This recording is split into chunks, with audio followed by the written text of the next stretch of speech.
சங்கீதம் 62. தேவனையே நோக்கி என் ஆத்துமா அமர்ந்திருக்கிறது, அவரால் என் ரட்சிப்பு வரும். அவரே என் கண்மலையும் என் ரட்சிப்பும் என் உயர்ந்த அடைக்கலமுமானவர். நான் அதிகமாக ஆசைப்படுகிறேன். நீங்கள் எதுவரைக்கும் ஒரு மனுஷனுக்கு தீங்கை செய்ய நினைப்பீர்கள்? நீங்கள் அனைவரும் சங்கரிக்கப்படுவீர்கள். சாய்ந்த மதிலுக்கும் இடிந்த சுவருக்கும் ஒப்பாவீர்கள்.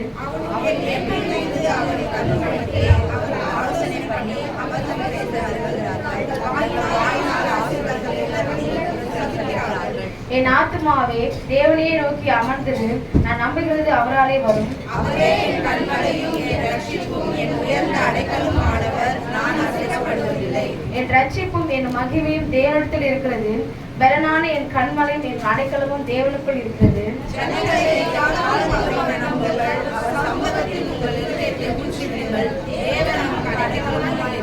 கீழ் மக்கள் மாயும் மேல் மக்கள் பொய்யுமாமே. தராசிலே வைக்கப்பட்டால் அவர்கள் எல்லாரும் மாயிலும் லேசானவர்கள்.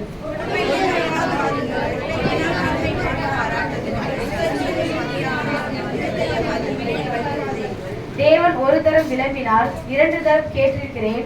வல்லமை தேவனுடையது என்பதே. கிருபையும் உம்முடையது. ஆண்டவரே, தேவரே அவனவன் செய்திக்கு தக்கதாக பலனளிக்கிறீர்.